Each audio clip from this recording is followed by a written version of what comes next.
My name is John Turley. I'm a musician. I'm actually a failed musician. I'm not very good at playing the guitar, but I enjoy it a great deal. Now, at this stage, you're frowning and thinking, well, what's that got to do with building collaboration into programs? Well, I think it's got a lot, as I'll try and uncover. The other thing I am is you're going to find this even odder than the musician comment, a triathlete. Now, I know I've been injured for a little bit, okay, but I'm back on the program now. I'm a dad and a husband also, but none of these are reasons, of course, why Plan's invited me here to talk to you guys today, which is a brilliant opportunity that I'm very grateful for. Thank you very much, because I love what Plan's doing. Right? I love what Craig's doing. Plan's invited me here to talk to you about the other thing that I love doing in my life, one of the other things I love doing in my life, I'm passionate about and have been for 20 years, which is managing projects and programs. So, not going to talk about any of that information on there, but it makes me look a little bit more credible, right? So that's why that's why that's up there. Now,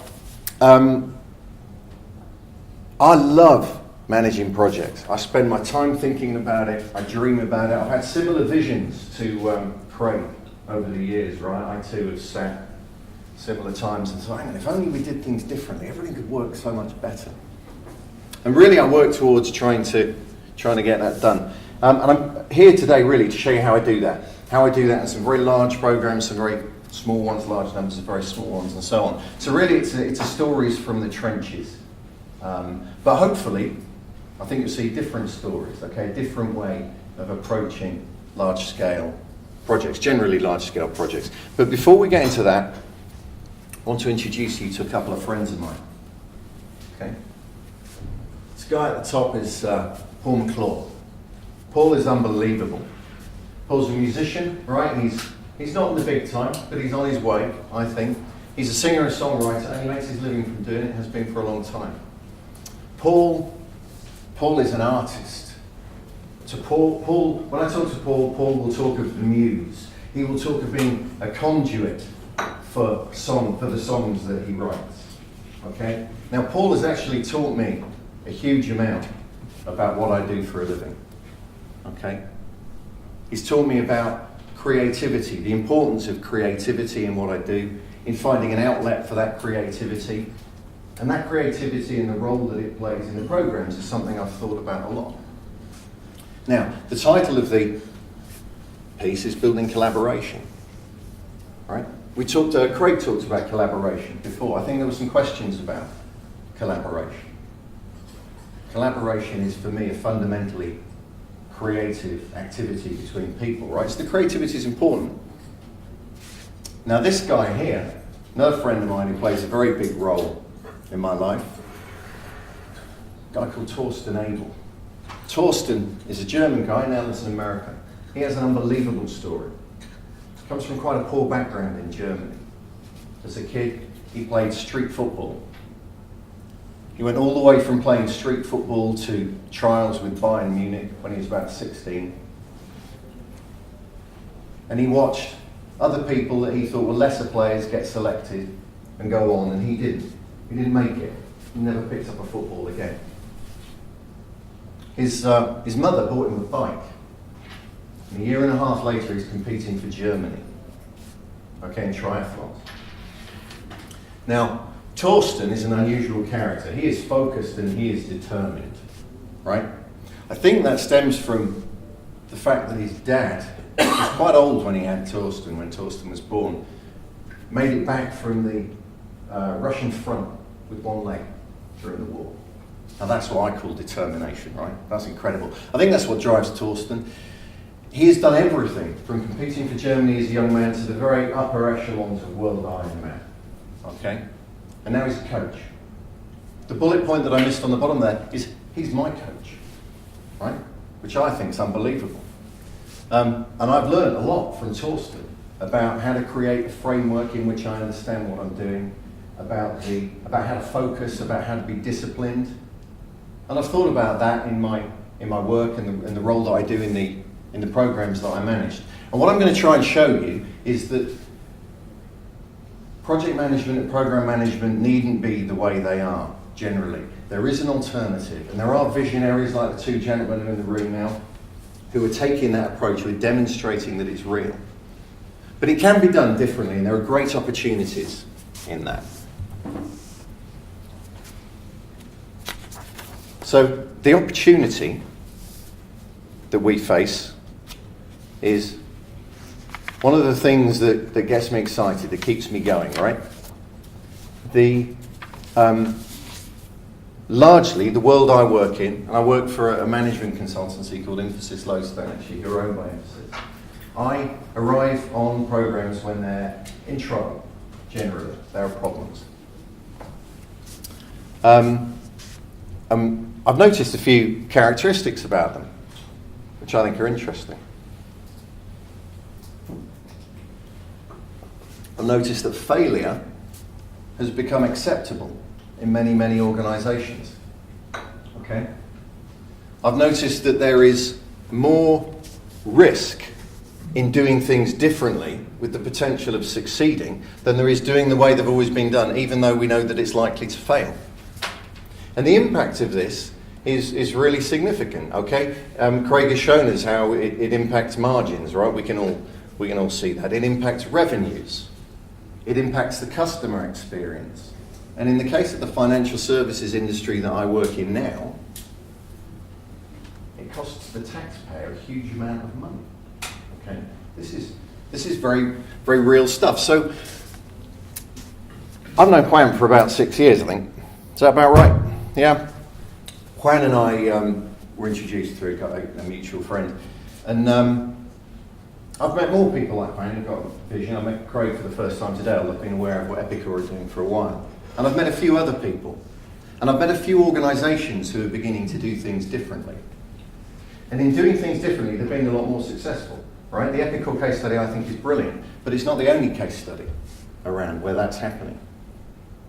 Now, still, I think we're in a minority, right? Still, I find that I am peddling a message in financial services that people aren't really ready to hear. They're not really ready to do things differently. So we're in a minority.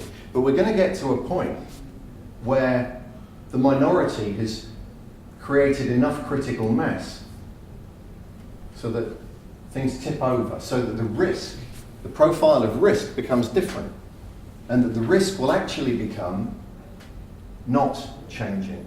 And at that point, organisations like Epicor, who are doing things in an enlightened way, are going to start to leave the competition behind.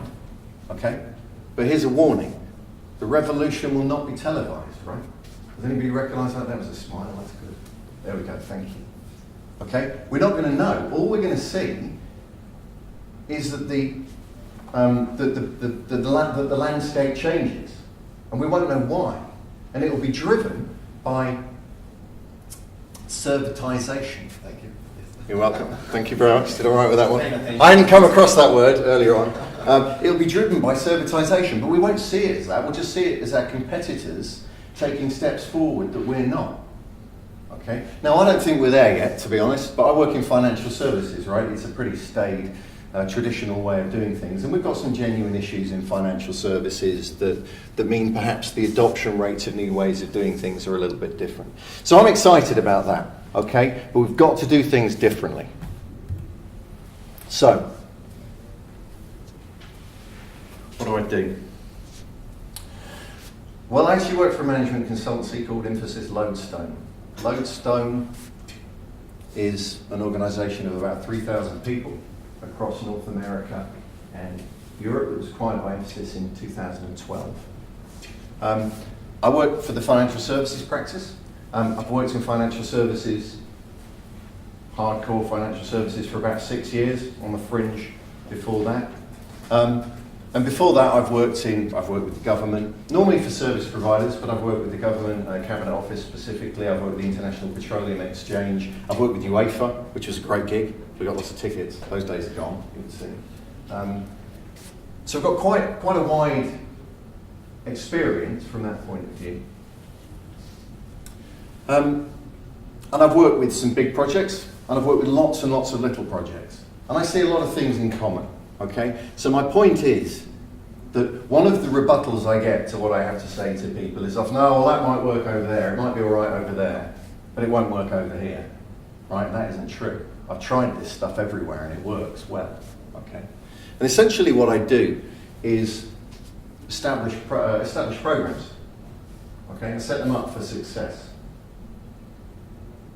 Now the one I'm working on at the moment is for RBS, Royal Bank of Scotland, okay? We're working on a program that is spending £250 million a year, taxpayers' money that's bailed out. We get this right, we get a challenger bank on the high street, which many people would think good news, FCA would think it's good news, and the government would think it's good news, and I would think it's good news. We recover £615 million of your money, right? If we get it right.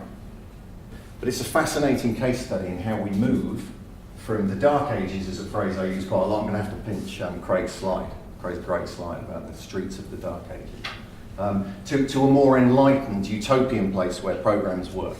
Now, strangely, in the infrastructure workstream, we do a lot more than infrastructure, do an awful lot of application stuff and process stuff and business transformation and so on.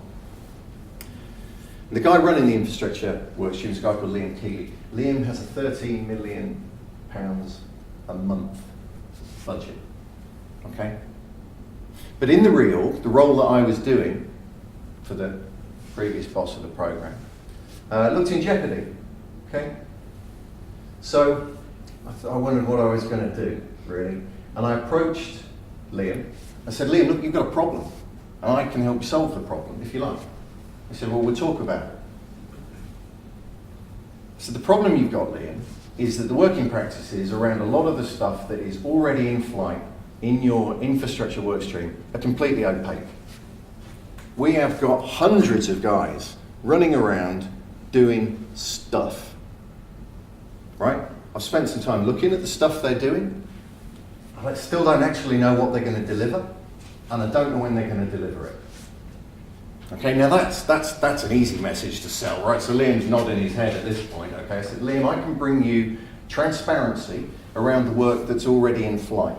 And with that transparency, you get the levers of control so that you can manage your supplier delivery. So this is sounding, I think that's quite an easy sell, really. He liked that anyway. So he said, okay, John, let's do that. So we brought in the partners from my business and we signed the new contract and off we go. Okay, that was the beginning of August we started on that work in particular. Now I've just wrapped that piece of work up and I'm moving on to another engagement in a different piece of RBS, in personal and business banking. We're essentially going to do the same thing. Okay? Now that's made me feel pretty good. Because not only have I got a buyer the first time around for what I do, it's been good enough to be perceived as worth doing in another part of the bank. Okay? So, I get dropped into these situations, as I mentioned before, and we create transparency. We bring transparency where there have just been shadows and murkiness, okay? So I thought it might be interesting just to talk about what the organisations look like when I get there. See if this resonates with any of your own experience. Well, the first thing I'll point out is that they all look the same, right? Doesn't matter on the scale, really. The similarities are really, really striking. And of course, the people involved, the people who work in the bank, or in UEFA, or in other service providers that I've worked for, ANS is on my mind, they think that the problems that they've got are unique. So one of the benefits that I can bring is that I know that they're not unique, and I know how to solve them before. Okay? So some of the things we see, well, there's a list there. Okay? And I'm not going to read them all out, so don't panic about that. But I will pluck out one or two of the more interesting pieces. Oh, sorry, excuse me, I have to catch up on my notes as well. Now, we've talked about this stuff before, okay? And one of the rebuttals I get at this point, and I think certainly in the past it's been fair, is, John, the things you've got to say are really obvious. So that, for me, creates a really interesting challenge. Some of the things that I see happening, I think the most interesting one that I've got there is an inconsistent use of language, right? So the exact opposite of collaboration, right? Easy to recognise, and we know there are problems. Inconsistent use of language is a really interesting one for me, because you can actually go into what look like some quite good environments with projects that are that look as if they're under control, and slowly work out, no, not even slowly actually, it's quite obvious, work out that when you talk to people, they're not talking about the same things. They ought to be talking about the same deliverables, but they're not. How do they know what it is they're actually producing? So that's a good telltale when a program looks like it's working okay.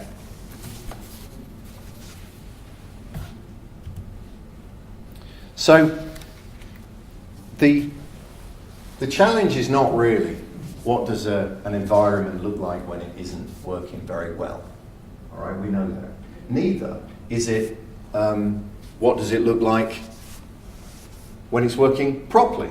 We all know that as well. It's how, when you've got lots and lots of work going on, how do you create an environment where people choose to behave differently, to do different things? Because that's clearly what's going to bring you different outcomes. And it isn't by explaining it to them, it isn't by asking, as again Craig did testify to in his presentation earlier on.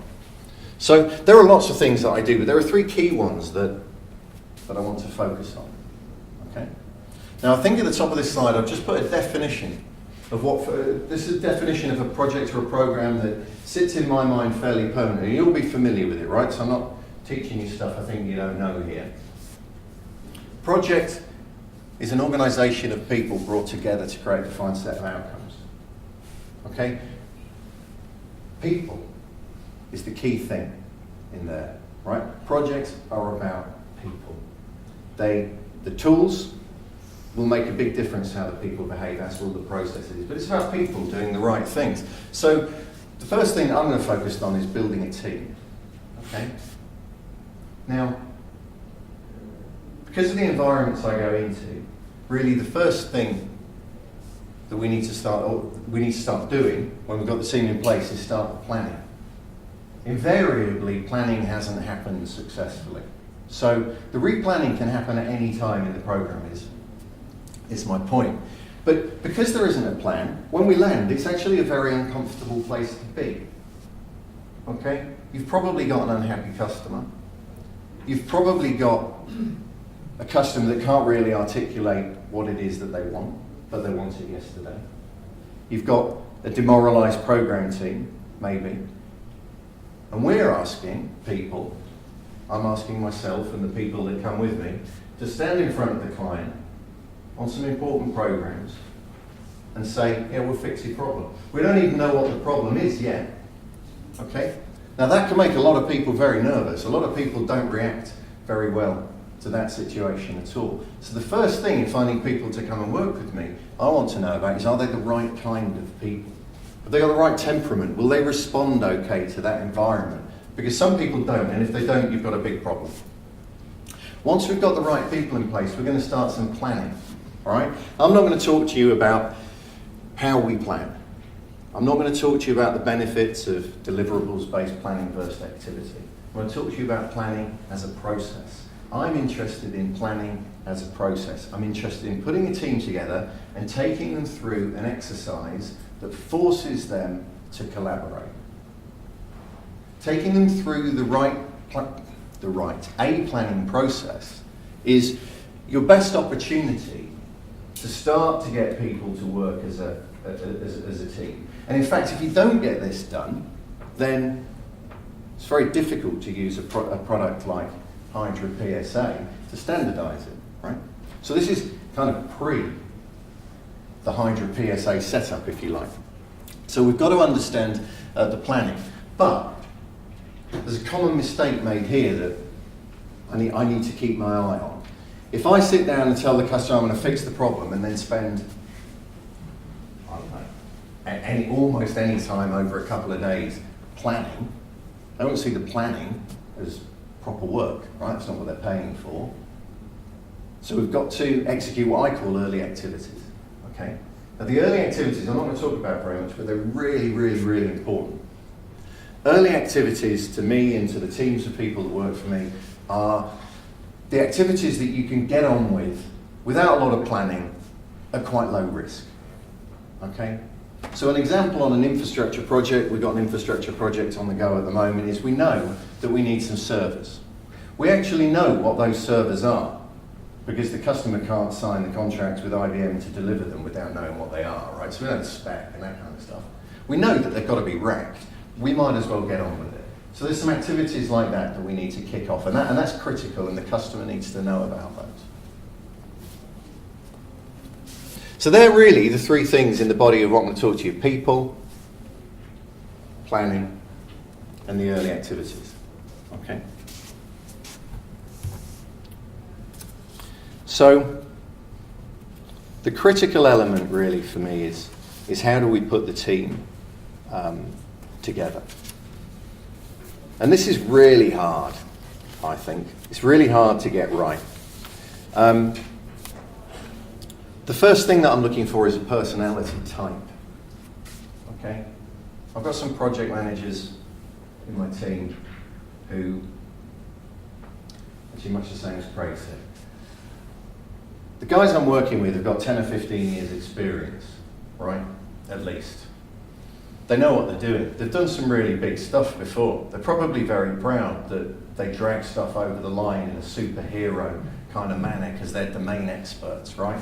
It's too expensive, it's not repeatable, all sorts of problems with that approach, it's horrible. In fact, so how do we identify a person with the right characteristics is an interesting question. And here, what we're looking for is creativity, right? I don't want project managers who can doggedly follow process. I want project managers who'll stand there and go, okay, I don't actually know what's going on yet, but let's figure it out and get on with it. That clearly is a creative exercise. Yet, I don't think creativity, certainly in all the interviews I've had and all the clients I've been seeing, nobody's ever asked me anything to do with my creativity. Has anybody in here ever asked a project manager in an interview, or got their staff to ask in interviews, about an individual's creativity? Has anybody ever asked or got their staff to ask whether they've got a Prince 2 qualification? Right? I'm telling you for sure, at this stage in the program, creativity is much, much more valuable to you than the ability to follow process, right? Now, those guys are really important, there's no question about it. Those guys are really important, but we need them later in the program. Okay? It's the creative ones that we want. Now, if you've worked with them before, brilliant. I've got a guy who's working for me, Simon, he's awesome. He'll step into anything and don't worry, I'll take care of the situation. Because he understands, well, is it because he understands? I think it's because he trusts me a lot and we step into these roles together. But anyway, he'll do it, he's quite comfortable with it. I watch the majority of project managers won't.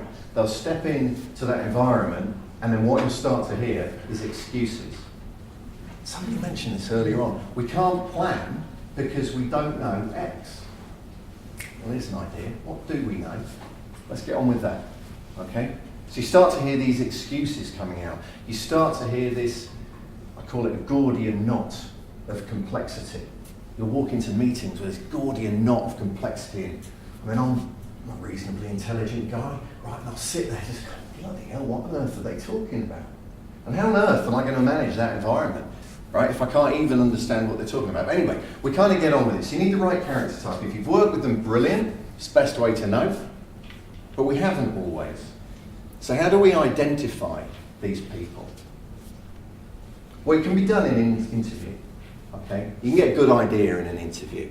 But I think that what you need to be talking to them about, what I talk to people that I'm interviewing about, is other areas of their life where they're creative, and other areas of their life where they're stepping into the unknown. So, an artist who likes to skydive at the weekend, brilliant, I'm hiring him, right, he's in. Because the reason being that I think, the numbers I've got in my head right now, I think 1 in 10 experienced project managers can step into this startup space and do what you need them to do. I think 8 out of 10 experienced project managers can run very effectively an established program once it's set up. I think the other 10% of project managers, maybe we're doing something else, I don't know, maybe a lot of those two, right? Okay. Now that's kind of an important point, because once you've found the people who can step in and shape programs, projects, they're gold, right? You need to keep them doing the setup, and you need to get them out, clearly, otherwise they're managing the execution. You need to get other people in. Now you can only do this if you have set up the program or project reasonably well in the first place, right? Otherwise it's just this Gordian knot of complexity, and you can't hand that over to anybody, right? Who would do that?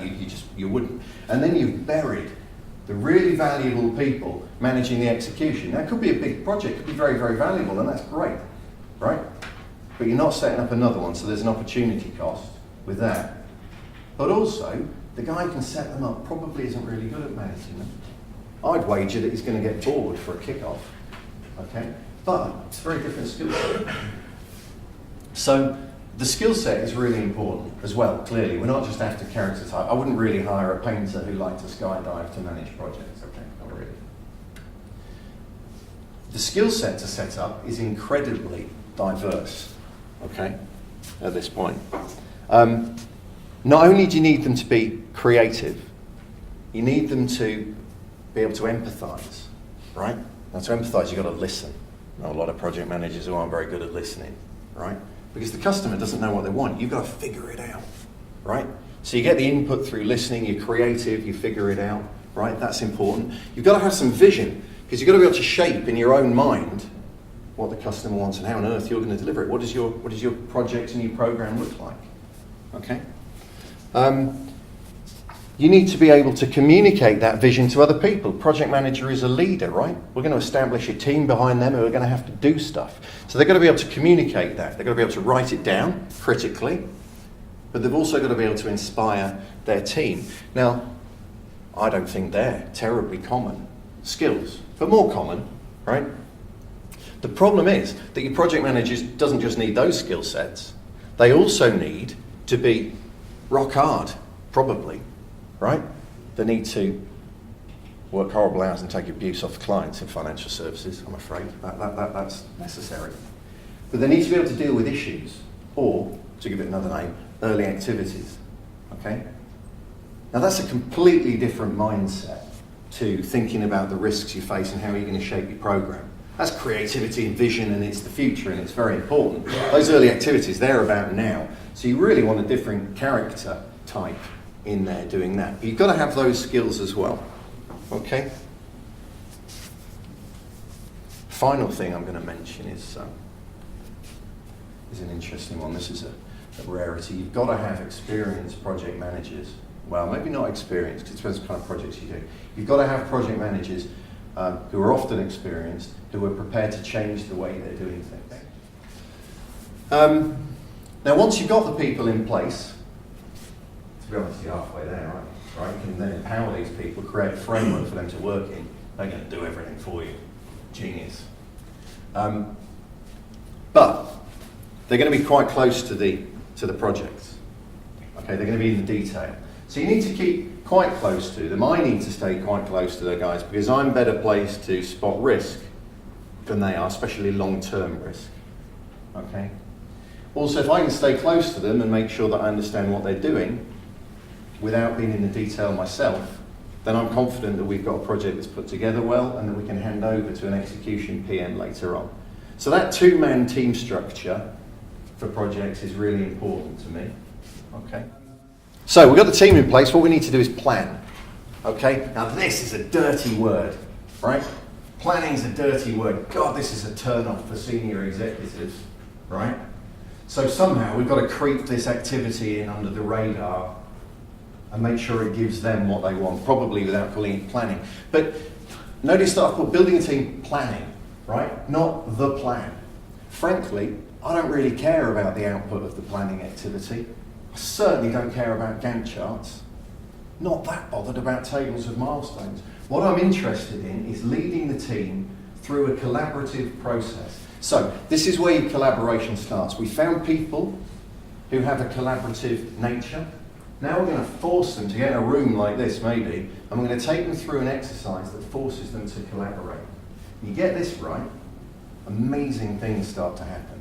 You start to see a team fight. You start to see people be creative, right? You start to see them communicate, and you start to see them solve problems together. You start to see them learn together. And the output of that learning is a defined set of deliverables. Okay? So in the people and the planning, we've got our definition of a program. An organisation of people brought together, that's what you do when you bring them into the planning exercise, to create a defined set of deliverables. Okay? Now I want to talk to you a little bit about the planning exercise. Now first of all, to take people through a planning exercise, you've got to tell them what the exercise is. Okay? So you need to be able to articulate quite clearly the steps that you want people to go through. I never see anybody else do that. And all over our program, we've got some consultants from much bigger, flashier organisations than us driving the planning activities. And I'm always saying to them, when are you going to tell us what the planning process is? And they don't. Right? We've been planning for 18 months. They still haven't said, so I think they're not going to now. You've then got to be able to lead a group of people through that exercise. And people initially don't want to go through that exercise at all. So you kind of have to force them a little bit. But at some point, we'll get hooks. And the exciting thing that you'll start to see happen is stuff that I only see normally when people are faced with solving problems. And you'll all recognise this. So when you've got a team of people faced with solving a problem, and they're really engaged in it, and they really want to do it, and they really want to work it out, right? They really don't care if I'm from Infosys Lodestone and they're from IBM and the other bloke's from CA Technologies. We just want to solve the problem. You know that spark, that zip that you get through teams sometimes? Well, that normally only happens when you take them to the precipice of failure, right? That certainly focuses the mind, doesn't it? But you get the planning activity, right? You can start to get that kind of zip going on in a room like this, okay? Then you've got engagement. Then you've got people learning together. And that is my definition of collaboration, really. So, what else should I add to that? Because planning's the key to it all, really. Nothing. Okay, that's pretty much. They're pretty much the things that I think you've got to focus on. And when you do that, you've got a program that's set up properly. Then you can start to execute. Then you can do all the brilliant things that Craig and Juan can facilitate you doing. Don't do it, and never get it going.